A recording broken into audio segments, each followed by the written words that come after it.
Rupkala, shop number 9, Vastupal apartment near Shrinath ice cream, Dadangwad ટેકરો opposite Sayaji library, Navsari.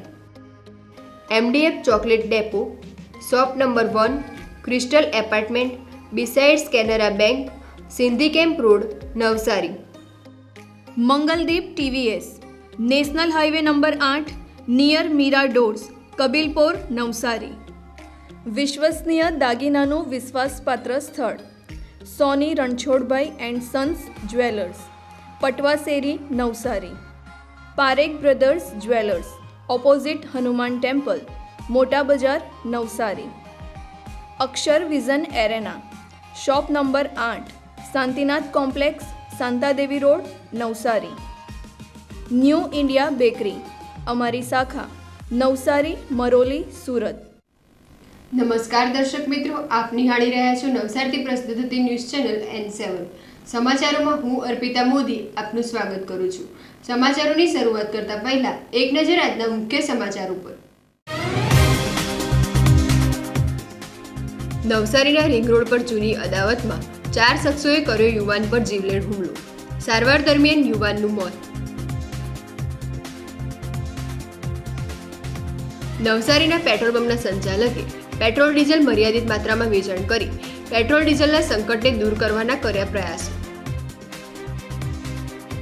Dussehra ટેકરીથી Kaliyawadi તરફ જતા માર્ગ ઉપર 2 મહિનાથી ચાલતી ડ્રેનેજની કામગીરી, વાહન ચાલકો પરેશાન.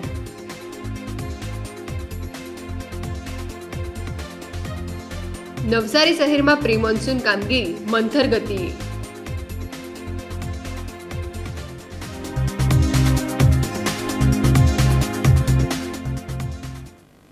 નવસારી શહેરના રિંગ રોડ વિસ્તારમાં ગઈકાલે રાત્રે પોતાના જન્મદિવસની ખુશી મનાવી રહેલા 23 વર્ષીય યુવક પર જૂની અદાવતમાં 4 શખ્સોએ ઘાતક હુમલો કર્યો હતો. ગંભીર રીતે ઘવાયેલા યુવકનું આજે સવારે સિવિલ હોસ્પિટલમાં સારવાર દરમિયાન મોત નીપજ્યું છે. નવીન નગર વિસ્તારમાં રહેતા અને ગાડી લેવેચનો વ્યવસાય કરતા 23 વર્ષીય યાસીન યુસુફ મેમણ ગઈકાલે 14 મેની રાત્રે 10:30 વાગ્યાના અરસામાં ઓર્ગેટ એપાર્ટમેન્ટ સામે રિંગ રોડ પર પોતાના મિત્રો નબીલ, અયાન અને ફરહાન સાથે જન્મદિવસની ઉજવણી કરી રહ્યો હતો. આ દરમિયાન એક સફેદ કલરની 4-વ્હીલર કારમાં 4 શખ્સો ત્યાં ઘસી આવ્યા હતા. કારમાંથી ઉતરેલા ભાઠેના વિસ્તારના ટીપુ નામના શખ્સે યાસીન પર અચાનક હુમલો કર્યો હતો. જીવ બચાવવા દોડેલા યાસીનને અન્ય 3 અજાણ્યા શખ્સોએ પકડી રાખી ડિક્કા મૂકીનો માર માર્યો હતો. આ દરમિયાન ટીપુએ પોતાની પાસે રહેલા ચપ્પુ વડે યાસીનના જમણા પગ અને થાપાના ભાગે ઉપરાઉપરી ઘા ઝીંકી દીધા હતા. હુમલો કર્યા બાદ હુમલાખોરો કારમાં બેસી ફરાર થઈ ગયા હતા. લોહીલુહાણ હાલતમાં યાસીનને 108 એમ્બ્યુલન્સ મારફતે નવસારી સિવિલ હોસ્પિટલના ઇમરજન્સી વોર્ડમાં ખસેડવામાં આવ્યું હતું, જ્યાં તેણે પોલીસને આપેલા નિવેદનમાં જણાવ્યું હતું કે હુમલાખોરો ટીપુ પણ ગાડી લેવેચના વ્યવસાય સાથે જોડાયેલું છે અને નાણાકીય લેતી દેતીની જૂની અદાવત રાખીને તેને અવારનવાર ધમકીઓ આપતો હતો. કમનસીબે આજે સવારે 7 વાગ્યાના અરસામાં સારવાર દરમિયાન યાસીનનું અવસાન થયું હતું. યુદ્ધને કારણે પેટ્રોલ ડીઝલ ઉપર સંકટ આવ્યું છે. નવસારીના અરિહંત પેટ્રોલ પંપના સંચાલકે પેટ્રોલ ડીઝલ મર્યાદિત માત્રામાં વેચાણ કરી પેટ્રોલ ડીઝલના સંકટને દૂર કરવાના પ્રયાસો કર્યા છે. ઈરાન, અમેરિકા, ઇઝરાયલ યુદ્ધની અસર પેટ્રોલિયમ પ્રદેશો ઉપર થઈ રહી છે. હોર્મુઝ ખાડીમાં ભારતીય તેલના જહાજો ફસાઈ પડ્યા છે.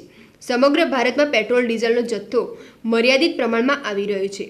પેટ્રોલ પંપના સંચાલકો 12,000 લીટરના સ્ટોકની ડિમાન્ડ સામે માત્ર 5,000 થી 7,000 પેટ્રોલ ડીઝલનો જથ્થો મળી રહ્યો છે, જેથી નવસારી ગ્રીડ ખાતે આવેલ અરિહંત પેટ્રોલ પંપના સંચાલકો દરેક ગ્રાહકને મર્યાદિત માત્રામાં પેટ્રોલ ડીઝલનો પુરવઠો વિતરણ કરી રહ્યા છે. 2 વ્હીલરમાં 200 રૂપિયાનું પેટ્રોલ વેચાણથી આપવામાં આવે છે, જ્યારે 4 વ્હીલર કારમાં 2,000 રૂપિયાનું ડીઝલ વિતરણ કરવામાં આવી રહ્યું છે. જરૂર પ્રમાણમાં જ પેટ્રોલ ડીઝલનું વેચાણ થઈ રહ્યું છે.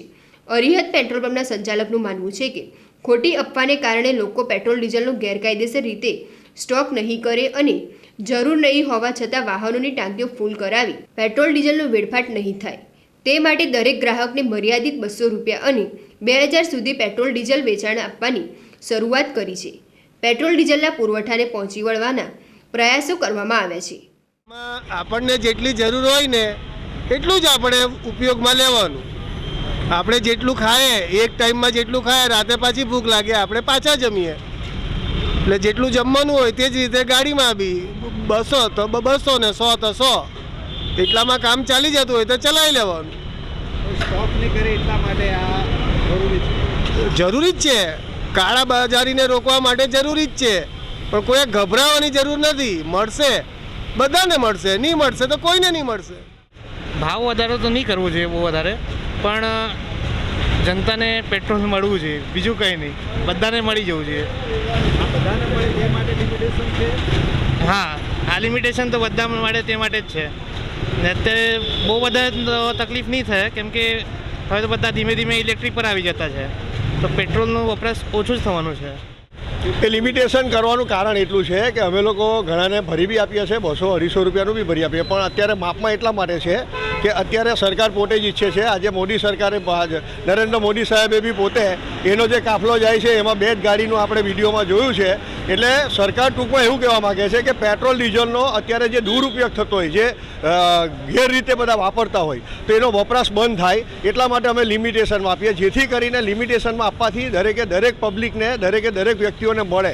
કારણ કે ઘણા લોકો એવું કરે છે કે બધી ફૂલને ફૂલ કરાવી જાય, એ લોકોને ગભરાટ છે કે ભાઈ પેટ્રોલ ડીઝલ મળવાનું જ નથી. એવું નથી, મળવાનું તો બધું જ છે, પણ તમે ઓછું લેશો તો દરેક વ્યક્તિઓને પેટ્રોલ ને ડીઝલ મળશે. પછી એક જ વ્યક્તિ બધું જ પેટ્રોલ લઈ જવા માગે, એક જ વ્યક્તિ બધું ડીઝલ લઈ જવા માગે, તો એ અમારે કરવું નથી. અને અમને પણ જે સ્ટોક મળે છે એ સ્ટોક બી અમને પૂરતો જ આપવામાં આવે છે કે જેથી કરીને તમે ઓછું થોડું દરેક પબ્લિકોને આપી શકો. એટલે અમે લોકો કહેવા માગીએ કે ભાઈ 2 વ્હીલરવાળાને અમુક માપનું રાખો અને 4 વ્હીલરવાળાને બી અમુક માપનું રાખો. કારણ કે બધાના ટાંકા મોટા હોય, બધા જ ગભરાઈને ફૂલ કરાવી જાય. હવે રોજની 25 ગાડી જો અમે ફૂલ કરીને આપી દઈએ તો બીજા 25 જણને જે અડધું મળતું હોય તે મળે નહીં. એટલે અમે લોકો માપનું રાખ્યું છે કે 2 વ્હીલવાળાને અમુક માપનું પેટ્રોલ આપો, 4 વ્હીલવાળાને બી અમુક માપનું પેટ્રોલ આપો, ડીઝલ આપો. અને બીજી એક વાત, બોટલ, કારબા, ડ્રમમાં તો અમે આપવાનું બંધ કરી દીધું. કેમ, ગઈકાલે સાંજે પણ એક બહેન આવેલા હતા અને એમ કહે છે કે ભાઈ હું આ ગવર્મેન્ટ ડિપાર્ટમેન્ટમાંથી આવું છું અને તમે મને બોટલ ભરી આપો, મારી ગાડી બંધ થઈ ગઈ છે. આવા તો રોજના 40-50 કેસ આવે લોકો બોટલ લઈને. પણ અમે ચોખ્ખું જ કહીએ છીએ કે ભાઈ સરકારનો બી પરિપત્ર છે કે બોટલને, ડ્રમને, કારબામાં પેટ્રોલ ડીઝલ આપવાનું નહીં. અને તમે સરકાર સાથે મારી વાત કરાવો, કલેક્ટર સાથે, કમિશનર સાથે વાત કરાવો. એ જો એમ કહેતા હોય કે કંઈ વાંધો નહીં, અમારા ડિપાર્ટમેન્ટમાંથી વ્યક્તિ આવી છે, તમે આપો, તો અમે તો એ વ્યક્તિને જ પૂછશું કે તમે જ આ રીતે અમને કાયદો બતાવો છો કે ભાઈ બોટલ, એમને હકીકત છે બોટલ, કારબા, ડ્રમમાં આપવું જોઈએ નહીં. કારણ કે અત્યારે શોર્ટેજ છે યુદ્ધના લીધે. તો પછી આપણે પોતે જ સમજવું જોઈએ કે કોઈની ઓળખાણ પીછાણ લાગવા ડૂચોર કંઈ કરવાની આવા વસ્તુ આવતી જ નથી. અને તમે જો પછી ગવર્મેન્ટ ડિપાર્ટમેન્ટની ઓળખાણ લઈને આવશો દરેક પેટ્રોલ પંપ પર અને બતાવશો, ધમકી આપશો કે ભાઈ અમે આ ડિપાર્ટમેન્ટમાંથી આવ્યા છે, પેલા ડિપાર્ટમેન્ટમાંથી, તો એ વ્યક્તિઓએ પોતે સમજવું જોઈએ કે આપણે પેટ્રોલ પંપ પર અત્યારે જે પોઝિશન છે એ પોઝિશનની અંદર આપણે પણ એ રીતે ચાલવું જોઈએ. આ વસ્તુની સમજ દરેક વ્યક્તિમાં હોવી જોઈએ. નવસારીના દશેરા ટેકરીથી કાલિયાવાડી તરફ જતા માર્ગ ઉપર 2 મહિનાથી ડ્રેનેજની કામગીરીને કારણે વાહન ચાલકોને મુશ્કેલી પડી રહી છે. ડ્રેનેજના કામ પૂર્ણતાના આરે હોવાના દાવા ડ્રેનેજ વિભાગ દ્વારા કરવામાં આવી રહ્યા છે. નવસારીના દશેરા ટેકરી વિસ્તારમાં છેલ્લા 2 મહિનાથી ડ્રેનેજ લાઇન નાખવાનું કામ ચાલી રહ્યું છે. ડ્રેનેજના ખોદકામને કારણે લુન્સીકુઈ દશેરા ટેકરીથી કાલિયાવાડી તરફ જતો માર્ગ છેલ્લા 2-2.5 મહિનાથી બંધ છે. કેટલાક અજાણ્યા વાહન ચાલકોને આ માર્ગ બંધ હોવાની જાણકારીની અજાણ હોય વાહન ચાલકો ભારે મુશ્કેલીમાં મુકાઈ રહ્યા છે. દશેરા ટેકરીના અન્ય આંતરિક રસ્તાઓનો વાહન ચાલકોએ ઉપયોગ કર્યો ત્યારે રોડ રસ્તાના સાંકડા હોવાના કારણે ભારે ટ્રાફિક જામની સ્થિતિ પણ જોવા મળી હતી. ડ્રેનેજ વિભાગ દ્વારા આ કામગીરી ખૂબ જ ધીમી ગતિએ કરવામાં આવી રહી છે. હવે ચોમાસું પણ નજીક છે ત્યારે આ ડ્રેનેજની કામગીરી વહેલી તકે પૂર્ણ કરી આ માર્ગનું નવીનીકરણ કરી તેને ફરીથી શરૂ કરવામાં આવે તે પ્રકારની માંગ ઉઠવા પામી છે. નવસારી મહાનગરપાલિકા દ્વારા મુખ્ય ડ્રેનેજ લાઇન જર્જરિત થઈ હોય તેને કાઢી નાખી નવી લાઇન નાખવામાં આવી છે. નવસારી શહેરના ડ્રેનેજના પાણી આ ડ્રેનેજ મારફતે જ જાય છે. આ લાઇન વર્ષો જૂની હતી અને જર્જરિત હોવાને કારણે ડ્રેનેજ લાઇનનો ઓવરફ્લોની વારંવાર ફરિયાદો પણ આવતી હતી, જેથી જર્જરિત લાઇન બદલાવવામાં આવી છે. આ કામગીરીની પૂર્ણતાના દાવાઓ હવે મહાનગરપાલિકાના ડ્રેનેજ વિભાગ દ્વારા કરવામાં આવ્યા છે. નવસારી મહાનગરપાલિકાના વોર્ડ નંબર 13ની અંદર દશેરા ટેકરી પાસે આપણી 22 ફૂટ ઊંડી ડ્રેનેજની મેઇન ગ્રેવિટી લાઇન બેસી ગઈ હતી, જેને કારણે દશિયાળ ટેકરી અને આજુબાજુનો વિસ્તાર, ગણદેવી રોડનો વિસ્તાર, સોસાયટીઓનું પાણી જે છે તે આપણે ડ્રેનેજ પમ્પિંગ સ્ટેશન દશિયાળ ટેકરી સુધી પહોંચતું નહીં હતું, જેની રિપેરિંગની કામગીરી હાલ પૂર્ણ થઈ છે અને એની અંતર્ગત જે કંઈ પાણીની લાઈનો તૂટેલી હતી તેનું રિપેરિંગનું કામ શરૂ છે અને ટૂંક જ સમયમાં આ જે રસ્તો છે એ રસ્તો રિપેર કરીને ફરી આ રસ્તો ચાલુ કરવામાં આવશે. ચોમાસું બિલકુલ નજીક હોવા છતાં નવસારી મહાનગરપાલિકાની પ્રી મોન્સૂનની કામગીરી મંથર ગતિએ ચાલી રહી છે. શહેરમાંથી પસાર થતી વરસાદી કાંસની કામગીરી પણ અધૂરી છે. મે મહિના બાદ જૂન મહિનાની શરૂઆતમાં જ વરસાદનું આગમન થતું હોય છે. ચોમાસાના હવે ગણતરીના દિવસો જ બાકી રહ્યા છે. પ્રતિવર્ષ નવસારી શહેરમાં પૂરના પાણી ભરાતા હોય છે. શહેરમાંથી પસાર થતી ખાડીને કારણે શહેરના નીચાણવાળા વિસ્તારોમાં ખાડીપૂર આવે છે. આ ખાડીપૂરની અસરને પહોંચી વળવા માટે નવસારી શહેરમાંથી પસાર થતી ખાડી વરસાદી કાંસને ઊંડી અને પહોળી કરવાની કામગીરી કરવામાં આવે છે. ખાડીની સફાઈ કરી ખાડીના પાણીને વહેતા કરવાની કામગીરી પ્રતિવર્ષ થતી હોય છે. પરંતુ નવસારી મહાનગરપાલિકાના ડ્રેનેજ વિભાગ દ્વારા આ પ્રી મોન્સૂનની કામગીરી ખૂબ જ ધીમી ગતિએ ચાલી રહી છે. શહેરના ઉત્તર દક્ષિણ ભાગમાંથી પસાર થતી વરસાદી કાંસને ઊંડી કરવાની કામગીરી હાલ અધૂરી છે. શહેરના Dashera Tekri, Shantadevi road, Besatkhada, Radha Madhav society, Shantivan society, Kaliyawadi જેવા નીચાણવાળા વિસ્તારોમાં ખાડીપૂરની સ્થિતિ સર્જાતી હોય છે. આ ખાડીપૂરની સ્થિતિ પહોંચી વળવા માટે પ્રી મોન્સૂનની કામગીરી 100% પૂર્ણ કરવી જરૂરી છે. નવસારી શહેરમાંથી વરસાદી ગટરોની સફાઈ પણ હાલ કરવામાં આવી નથી. નવસારી મહાનગરપાલિકા દ્વારા પ્રી મોન્સૂનની કામગીરી માટે કરોડો રૂપિયાનો ખર્ચ કરવામાં આવે છે, પરંતુ આ કરોડોનો ખર્ચ માત્ર કાગળ ઉપર જ રહે છે. સ્થળ ઉપર કામગીરી જોવા મળતી નથી. કરોડોના આંધણ બાદ પણ નવસારી શહેર આ ચોમાસામાં ડૂબવાનું નક્કી છે. કારણ કામગીરી માત્ર કાગળ ઉપર જ દર્શાવવામાં આવે છે, જ્યારે સ્થળ ઉપર માત્ર દેખાવ પૂરતી કામગીરી કરી પ્રી મોન્સૂનના નામે કરોડોના ખર્ચ કરવામાં આવે છે. નવસારી શહેર આ ચોમાસામાં નહીં ડૂબે તે માટે ચોમાસા પહેલાં પ્રી મોન્સૂનની કામગીરી 100% પૂર્ણ થાય તે પ્રકારની પ્રજાની અપેક્ષા છે.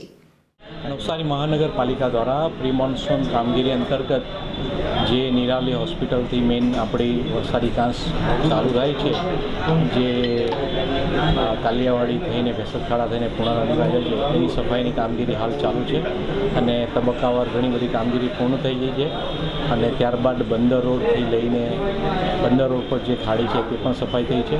ત્યારબાદ એરુ 4 રસ્તાથી એગ્રીકલ્ચર યુનિવર્સિટી પાસેથી લઈને પૂર્ણેશ્વર થઈને જે ખાડી પૂર્ણા નદીને મળે છે તેની પણ કામગીરી હાલ ચાલુ છે.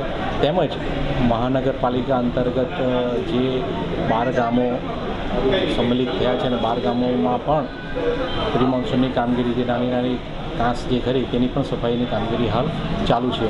અને નવસારી શહેરની અંદર પણ જેટલી વરસાદી ગટરો છે, સ્ટોમ વોટર છે, એની સફાઈની કામગીરી હાલ ચાલુ છે. નીચાણવાળા વિસ્તારો જે છે, કેશોદકળા વિસ્તાર છે, ગીરાનગરી વિસ્તાર, જે વિસ્તારોમાં જે પાણીની સમસ્યા વર્ષો જૂની છે, તેના માટે શું આપનું આગામી આ જે ભેસતખાડા અને શાંતાદેવી રોડ જે છે એ ફ્લડ ઇફેક્ટેડ એરિયા છે અને એ લગભગ આપણા લો લેવલ એરિયા છે. એની અંદર આપણે સરકારની અંદર આપણે દરખાસ્ત પણ કરી છે કે આપણે ધારાગીરીથી લઈને આપણે પૂર્ણા નદી પર આપણે પ્રોટેક્શન વોલ બનાવવાનો છે. એ જેવી રીતે મંજૂરી મળશે એવી રીતે આપણે કામગીરી શરૂ કરવા માટે મહાનગરપાલિકા પ્રયત્નશીલ. નવસારી નગરપાલિકા હતી, ત્યારબાદ નવસારી વિજલપુર નગરપાલિકા બની અને ત્યારબાદ લગભગ આજથી 1.5 વર્ષ અગાઉથી નવસારી મહાનગરપાલિકા બની.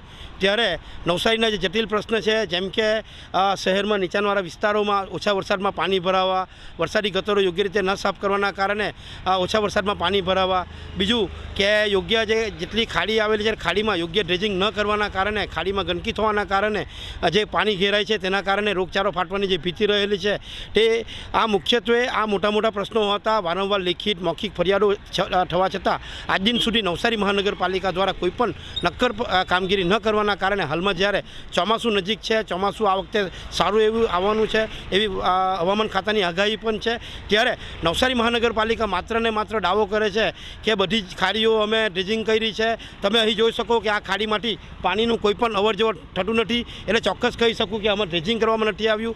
બીજું જે શહેરના નીચાણવાળા વિસ્તારો છે જ્યાં માત્ર 5-7 ઇંચ વરસાદમાં જ ત્યાં પાણી ભરાઈ જાય છે. તેવા વિસ્તારોમાં વરસાદી ગટરો ન સાફ કરવાના કારણે આ વખતે પણ ચોક્કસ કહી શકું છું કે લોકોએ ભગવાન ભરોસે જ રહેવું પડે એવી શહેરમાં ચર્ચાએ જોર પકડ્યું છે. સમાચારો સમાપ્ત કરતા પહેલા એક નજર આજના મુખ્ય સમાચારો પર. નવસારીના રિંગ રોડ પર જૂની અદાવતમાં 4 શખ્સોએ કર્યો યુવાન પર જીવલેણ હુમલો. સારવાર દરમિયાન યુવાનનું મોત. નવસારીના પેટ્રોલ પંપના સંચાલકે પેટ્રોલ ડીઝલ મર્યાદિત માત્રામાં વેચાણ કરી પેટ્રોલ ડીઝલના સંકટને દૂર કરવાના કર્યા પ્રયાસો. દશેરા ટેકરીથી કાલિયાવાડી તરફ જતા માર્ગ ઉપર 2 મહિનાથી ચાલતી ડ્રેનેજની કામગીરી. વાહન ચાલકો પરેશાન.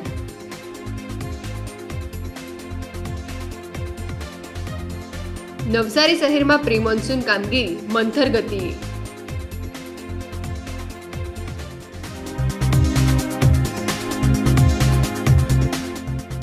તો આ હતા આજના સમાચારો. બન્યા રહો અમારી સાથે અને જોતા રહો નવસારી પ્રસ્તુત થતી ન્યૂઝ ચેનલ N7. નમસ્કાર.